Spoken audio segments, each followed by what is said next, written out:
جو بات اصل مجھے آپ سے کرنی تھی، میں راستے میں سوچتے ہوئے آ رہا تھا کہ کیا بات کروں، تو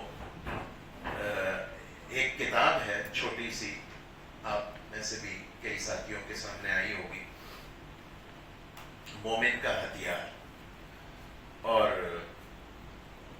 وہ ایک طرح سے دعاؤں کی کتاب ہے. اس میں روزمرہ کی حفاظت کی دعائیں بھی ہیں اور منزل بھی ہے اور اس طرح کی ہیں. تو ابھی کچھ عرصے پہلے جو اس کا ایڈیشن آیا، تو اس میں انہوں نے، ہندوستان کے عالم ہیں جنہوں نے یہ کتاب مرتب کی ہے، انہوں نے یہ اضافہ کیا کہ رسول اللہ صلی اللہ علیہ وسلم نے جن جن باتوں سے پناہ مانگی ان کو جمع کر دیا.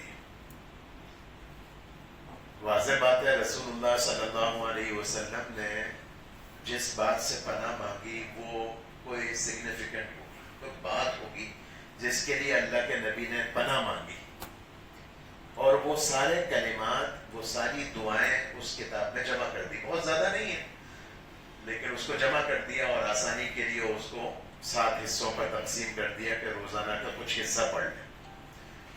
اچھا، میں جو بات بتانا چاہ رہا ہوں، رسول اللہ صلی اللہ علیہ، اور یہ تو آپ کے لیے میں نے یوں نام دے دیے، ورنہ جو ہماری حدیث کی کتابیں ہیں اس میں مستقل محدثین نے یہ باب قائم کیا ہے یا چیپٹر بنایا ہے کہ رسول اللہ صلی اللہ علیہ وسلم نے کن کن پریشانیوں سے، مصیبتوں سے پناہ چاہی اللہ تعالیٰ کی.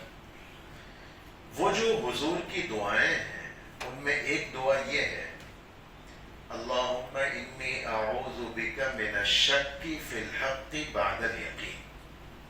اے اللہ، میں آپ کی پناہ چاہتا ہوں اس سے کہ میں جس پر ایمان رکھا ہوا ہوں اسی معاملے میں کنفیوز ہو جاؤں. یہ کیسی میری پسماندگی ہوگی کہ میں اچھا خاصا مسلمان چل رہا ہوں، اچھا خاصا جیسا کیسا بھی عمل کرتا ہوں، اور کوئی ایسا سبب بن گیا کہ جو میں کرتا تھا اسی میں الجھ کر رہ گیا، اور میں یہ سمجھنے لگا کہ پتہ نہیں جو میں کرتا تھا، جس طرح نماز پڑھتا تھا، جو میں سوچا کرتا تھا، جو میرے عقائد تھے، پتہ نہیں یہ صحیح تھے یا نہیں، اور میں نے جو تھا اس کو بھی چھوڑ دیا، اور اب کرنا کیا یہ بھی مجھے نہیں پتا. یہ میں اپنی طرف سے الفاظ بنا رہا ہوں. رسول اللہ صلی اللہ علیہ وسلم نے اس سے پناہ مانگی، تو سمجھ میں یہ آیا کہ امت پر جو آزمائشیں آئیں گی، پریشانیاں آئیں گی، بعض پریشانیاں ایسی ہیں نا، آپ نے دیکھا ہوگا ہمارے یہاں سمجھدار لوگ عام طور پر کہتے ہیں کہ، میں طنز کے طور پر نہیں کہہ رہا، حقیقت کے طور پر کہہ رہا ہوں، صحیح کہتے ہیں کہ دعا کرو بس اللہ کسی کا محتاج نہ کرے. یہ جملہ بولا جاتا ہے، یہ دعا کے طور پر بولا جاتا ہے اور صحیح بولا جاتا ہے. یہ جو استعاذے کے کلمات میں کہہ رہا ہوں، یہ اور اس کے علاوہ بہت ساری باتیں، آپ حیران ہو جائیں گے اگر ترجمے کے ساتھ پڑھیں گے کہ اللہ کے نبی نے کس کس بات سے پناہ چاہی. تو جب وہ ساری باتیں گویا ہیں، ان میں ایک بات یہ ہے کہ دین کے سلسلے میں آدمی شک میں پڑ جائے. اور میں یہ بات اس لیے کہہ رہا ہوں کہ ہمارا جو جس دور میں اس وقت ہم چل رہے ہیں اس کے جو آزمائشیں ہیں یا چیلنجز ہیں یا مشکلات ہیں، ان میں ایک مشکل یہ آ پڑی ہے کہ ایسی کوئی بات پیش آ جاتی ہے، ایسی کوئی آدمی کلپ سن لیتا ہے کہ اپنے دین کے سلسلے میں کنفیوژن کا شکار ہو جاتا ہے. یہ خطرے کی بات ہے. اس سے پناہ مانگی، ہم بھی پناہ مانگیں اور اس سے بچنے کی کوشش کریں. بچنے کی کوشش کے لیے کیا ہے؟ بچنے کی کوشش، میں نے ساتھیوں سے کہا چند روز پہلے، میں نے کہا یہ جو ایک اچھے بنے ہمارے ساتھی اور رشتہ دار، اور ایسے فتنے میں پڑ گئے کہ پوری فیملی ان کی پریشان ہے کہ ابو کو ہوا کیا ہے، اور فیملی گمراہی سمجھ رہی ہے، اور وہ صاحب خود جو ہے وہ سمجھ رہے ہیں میں بالکل صحیح کر رہا ہوں، اور سارے دین کو ایک طرف کر دیا. ایک بس کلپ مل گئی اور ایک لنک ان کو مل گئی، اس کو سن رہے ہیں، اس سے کھٹکے میں پڑ گئے. تو میں نے اس پر 2 باتیں کہیں اور وہی آپ سے بھی کرنی.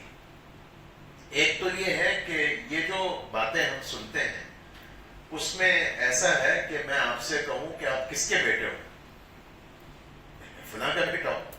اب میں آپ کو کہوں کہ آپ کو کیا پتا آپ فلاں کے بیٹے ہیں، آپ کے پاس اس کا کیا ثبوت ہے؟ آپ کہیں گے وہ بے فارم ہے، آج کل FRC بھی ہے.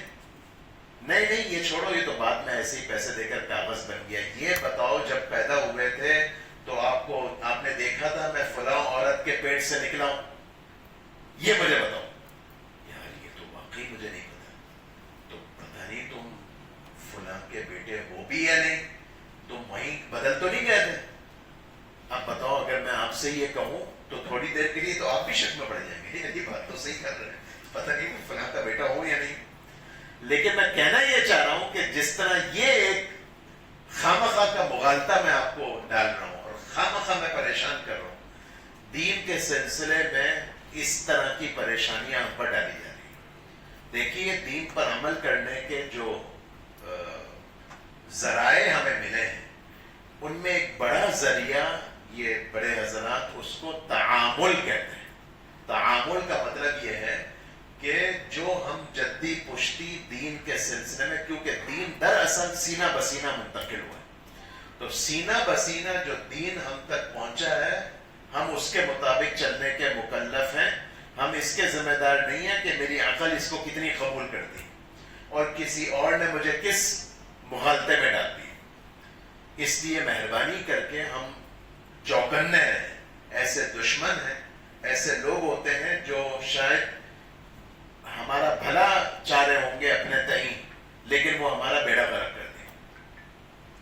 دوسری بات جو قرآن نے بتائی اس کے علاج کے لیے، وہ یہ بتائی کہ جہاں تمہیں کھٹکا ہو تو فَاسْأَلُوا أَهْلَ الذِّكْرِ، تو پوچھ لو. پوچھنے میں کیا جاتا ہے؟ یہ نہیں کہا تم پڑھ لو، یہ نہیں کہا تم تحقیق کر لو، یہ کہا پوچھ لو. اور پوچھو کس سے؟ یہ نہیں کہا علماء سے پوچھو. لفظ جو قرآن نے 14ویں پارے میں استعمال فرمایا وہ اہل ذکر کا استعمال فرمایا. گویا قرآن یہ کہنا چاہ رہا ہے، جس کو آپ کی زبان میں کمپیٹنٹ کہتے ہیں، کہ تم کمپیٹنس کو دیکھو جس سے تم دین کی بات کو سمجھنا چاہتے ہو. ایسے گزرتے ہوئے آدمی سے تم اپنا علاج کراتے ہو. آپریشن کرانا ہوتا ہے تو محلے کا جو GP ہوتا ہے، محلے کا جو فزیشین ہوتا ہے، اس کو عام نزلے بخار کے لیے تو دکھا لیتے ہو، لیکن آپریشن کی نوبت آتی ہے تو کسی اسپیشلسٹ کو دکھاتے ہیں. ایسے دین کے سلسلے میں پوچھنا منع نہیں ہے، پوچھنے پر کوئی برا نہیں مانے گا، لیکن اپنے طور پر ہم تحقیق نہ کریں. قیامت کی جو نشانیاں حدیث میں آتی ہیں ان میں ایک حدیث میں آتا ہے کہ قیامت کے قریب یفش القلم، قلم بہت بڑھ جائے گا. قلم بہت بڑھ جائے گا کا مطلب، سادہ مطلب 15 سال پہلے کا ترجمہ کریں تو کتابیں بہت چھپیں گی. اب ہم کہیں تو یوں کہیں کہ ریسورسز بہت دستیاب ہوں گے دین کی بات کو معلوم کرنے کے، لیکن وہ کچے ہوں گے، مضبوط نہیں ہوں گے، AI بیسڈ ہوں گے. AI کے ذریعے ہم دین کو سمجھ رہے ہوں گے. یہ ہمیں نہیں کرنا. ہمیں کیا کرنا ہے؟ قرآن نے کہا فَاسْأَلُوا أَهْلَ الذِّكْرِ. بس یہ مجھے آپ دوستوں سے بات کرنی تھی. اللہ تعالیٰ ہمارے ایمان کی حفاظت کرے. بات تو بہت ایلیمنٹری لیول کی میں نے کی، لیکن واضح بات ہے میرے دوستوں، اگر ایمان کے لالے پڑ جائیں تو بچا کیا ہمارے پاس؟ بہت کچھ مل گیا اور خاتمہ اس حال میں ہوا. زندگی گزری ایک حال میں اور آخر عمر میں آئے تو ہم اپنے دین کے سلسلے میں ہی کھٹکے میں پڑ گئے. تو یہ تو لنکا ڈوب گئی. اس لیے بہت زیادہ ہمیں محتاط رہنے کی ضرورت